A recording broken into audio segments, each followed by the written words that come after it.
बिट्टू बिट्टू चल उठ। कब तक सोएगा? आज 15 अगस्त है, स्कूल जाना नहीं है?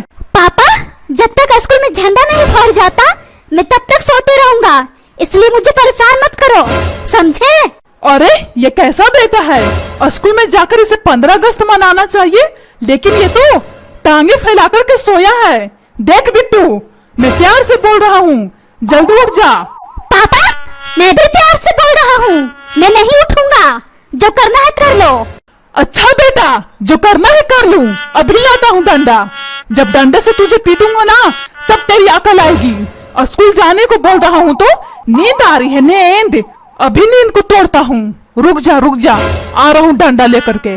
अरे ये क्या, अगर पापा मुझे डंडे से पीटने लगे तो मेरा प्यारा सा शकल गुब्बारे जैसा फूल जाएगा। बिट्टू, क्या नींद में बड़बड़ा रहा है? चलो, वरना मार मार करके स्कूल ले जाऊंगा। पापा, मैं उठ गया, अब बोलो क्या हुआ, क्यों सुबह सुबह चिल्ला रहे हो? बेटा, तुझे नहीं मालूम है आज 15 अगस्त है? चल तैयार होकर के स्कूल जा। पापा, मैं नहीं जाऊंगा स्कूल, मेरे पास झंडा नहीं है। मैंने तुमसे बोला था मुझे झंडा चाहिए, लेकिन तुमने क्या बोला? मेरे पास पैसे नहीं है, मैं नहीं खरीद पाऊंगा झंडा। अच्छा बेटा, इसीलिए सोया है। ठीक है, तो मैंने बोला था तो मेरे पास पैसे नहीं है, समझा? पुष्पा, अपने बेटे को समझाओ, वरना मैं इसे उल्टा लटका दूंगा। तुम समझाओ, मुझे क्यों बोल रहे हो? ये मेरा बात नहीं मानता है, जब देखो मुझे डांटते रहते हो। अरे ये कैसी माँ है, अपने बच्चे को समझाने के बजाय मुझे समझा रही है। इससे तो डंडे से कुटाई करनी चाहिए, जब देखो दुश्मन जैसा बातें करती रहती है। अब ठोकर ठोकर क्या देख रही है, देखना बंद कर। चल बिट्टू को स्कूल भेज, वरना ये लेट हो जाएगा। पापा, मुझे स्कूल नहीं जाना है, और दोबारा मुझे बोलना मत स्कूल जाने को। जब देखो मुझे परेशान करते रहते हो, जाकर अपना काम करो। जब देखो मुझे परेशान करने में ही लगा रहता है बुढ़ा। जाओ यहाँ से, मैं कहीं भागा नहीं जा रहा हूँ। बेटा, जैसे लग रहा है तू मेरा बाप है और मैं तेरा बेटा हूँ, वैसे मुझे ऑर्डर दे रहा है काम करने को। कान खोल करके सुन लो, अगर स्कूल नहीं जाना है तुझे, जाकर के काम कर बाजार में, समझा? तब तेरी अकल ठिकाने आएगी। पापा, मुझे कौन काम देगा? मैं तो अभी बच्चा हूँ, सब मुझे डांट करके भगा देंगे, सब यही कहेंगे कैसा बाप था, अपने प्यारे से बच्चे को काम के लिए भेजा है। फिर सोच लो पापा, तुम्हारी कितनी बदनामी होगी। फिर ये जो तुम्हारा उल्लू जैसा चेहरा है ना, कहीं दिखाने के लायक नहीं रहोगे, समझे? बेटा, मैं तुझे ऑफिस में काम करने को नहीं बोल रहा हूँ, मुझे मालूम है तू अनपढ़ गंवार है, ऑफिस में कैसे काम करेगा। मैं तुझे नाली साफ करने को बोल रहा हूँ, नाली, समझा मेरा प्यारा बेटा? जाकर नाली साफ कर, फिर देखना तुझे कितना पैसा मिलता है। जाकर नाली साफ कर। अब इतना क्या सोच रहा है, चल जाकर नाली साफ कर। अपने बाप को कम टुकुर देख, समझा? पापा, ये कोई काम है नाली साफ करना? मुझे नाली साफ करने का शौक नहीं है, अगर तुम्हें शौक है जाकर तुम साफ करो। चुप कर बिट्टू, उल्टा जवाब देता है, उल्टा। मैं तुझे क्या बोला था, तैयार होकर स्कूल जा, पढ़ लिख कर अच्छा बेटा बन, लेकिन तुमने क्या बोला? मुझे स्कूल नहीं जाना है, मैं नहीं पढ़ाई करूंगा। अगर पढ़ाई नहीं करेगा तो कम से कम नाली साफ तो कर ले। जाकर नाली साफ करना सीख ले, वरना जो आंखें दिखा रहा है, आंखें निकाल करके तुम्हारी मम्मी और बबलू के साथ गोटियां खेलूंगा, समझा? अनपढ़ गंवार, जब देखो अपने बाप को आंखें दिखाते रहता है। चल जा यहाँ से, जाकर अपना काम कर। पापा, मैं प्यार से बोल रहा हूँ, सुधर जाओ, वरना मम्मी से सुधरवा दूंगा, समझे? जब देखो भिखारी की तरह चिल्लाते रहते हो। जाकर अपना काम करो और पैसे कमाओ, और पैसे कमाकर हम सब परिवार पर खर्च करो, समझे? और हाँ, बहाना मत लगाना पैसे कमाने में।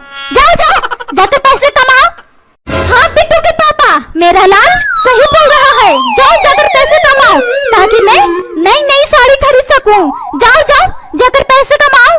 अच्छा, नई साड़ी खरीदनी है? तेरा बाप दहेज में दिया था 50 रुपए भी, नई साड़ी खरीदनी है? नहीं, जब देखो भिखारी की तरह पैसे की डिमांड करती रहती है। चल जा यहाँ से, अपने काम में लग, वरना पैसे की जगह मार मिलेगी, मार, समझे? तुम दोनों उल्लू की तरह देखना बंद कर मुझे। अरे ये कैसा पति है, अपनी पत्नी को नौकरानी की तरह डांट रहा है, जैसे लग रहा है मैं इसकी पत्नी नहीं, नौकरानी हूँ, नौकरानी। बिट्टू चल अपनी नानी के घर। इस बुढ़े को बना बनाया खाना मिल गया है, इसीलिए इसकी दिमागी हालत खराब हो गया है। चल चल बिट्टू चल। ठीक है मम्मी चलो, लेकिन नानी के घर कितने दिन तक हम लोग रहेंगे? बेटा नानी के घर 4-5 साल तक हम लोग रहेंगे, फिर देखना इस बुढ़े की अकल ठिकाने कैसे आती है। बना बनाया इस बुढ़े को खाना मिल गया है ना, इसलिए इसकी तेज आवाज निकल रही है।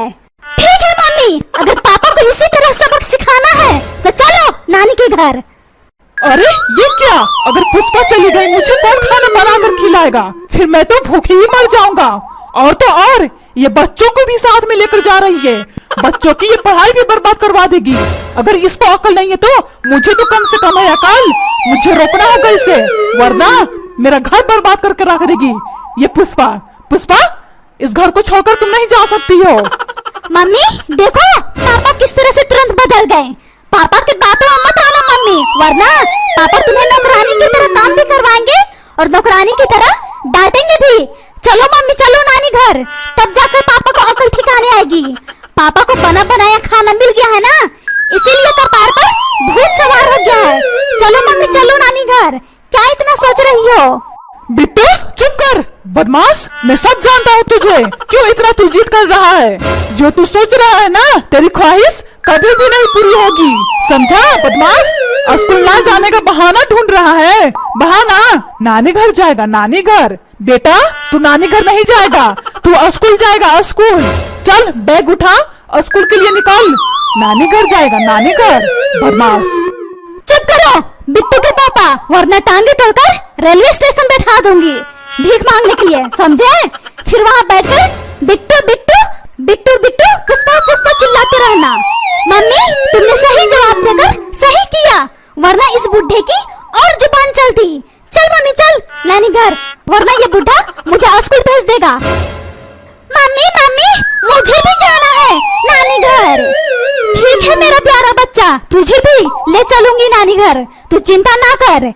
चुप करो तुम सब, कोई भी कहीं नहीं जाएगा, समझे? पुष्पा मुझे माफ कर दो, मुझसे गलती हो गई, मुझे माफ कर दो, माफ कर दो। दोबारा तुझ पर नहीं चिल्लाऊंगा, माफ कर दो, मैं तेरा पति हूँ ना, मुझे माफ कर दो। ऐसे माफी नहीं मिलेगी तुझे, समझा बुड्ढे? जब मन में आया माफी मांग लिया, जब मन में आया नौकरों की तरह डांट दिया। अच्छा ठीक है पुष्पा, तुम ही बताओ मैं कैसे माफी मांगू? ठीक है तब मेरे लिए रंग बिरंगी साड़ी लेकर आओगे और मेरे लिए महल बनाओगे, और तो और मेरे लिए 50-50 नौकर रखोगे ताकि वे सब महल में काम करे, समझे बुड्ढे? तब जाकर तुम्हें माफी मिलेगी, वरना बिट्टू को लेकर चली जाऊंगी अपने मायके। अरे पुष्पा साड़ी तो ठीक था, लेकिन महल में कैसे बनवाऊंगा? आमदनी अठन्नी है, खर्चा करवाती है रुपया। पुष्पा ये जिद छोड़ दो, महल नहीं बनवा सकता हूँ मैं। बिट्टू चल बैग उठा, नानी घर चलना है। ये बुढ़ा इनकार कर रहा है महल बनाने में। चल बिट्टू चल नानी घर। अरे ये कैसी औरत है, जरा से भी मेरी बात को वैल्यू नहीं देती है। देख पुष्पा अगर तुझे जाना है तो जा, लेकिन बच्चों को छोड़ करके जा, समझी? बिट्टू का मैं पढ़ाई नहीं बर्बाद होने दूंगा, समझी? पापा मैं भी मम्मी के साथ जाऊंगा, मुझे पढ़ने का शौक नहीं है, मुझे नानी के घर जाना शौक है, समझे? अरे ये तू क्या बोल रहा है? बिट्टू तुझे मालूम है ना पढ़ाई कितनी जरूरी है? देख ले पुष्पा देख ले, इसको पढ़ने का शौक नहीं है, बस आवारा की तरह घूमने का शौक है। पुष्पा चल इसको समझा ताकि पढ़ लिख कर कुछ काम करे। ये मेरी बात नहीं मानता है, समझा बुड्ढा? जब भी कुछ बोलती हूँ ये उल्टा जवाब देता है, इसलिए तुम ही समझाओ। बिट्टू चल बैग उठा, बाद में अफसोस करना, पढ़ना लिखना तो है नहीं, बस आवारागर्दी करना है। चल चल बैग उठा।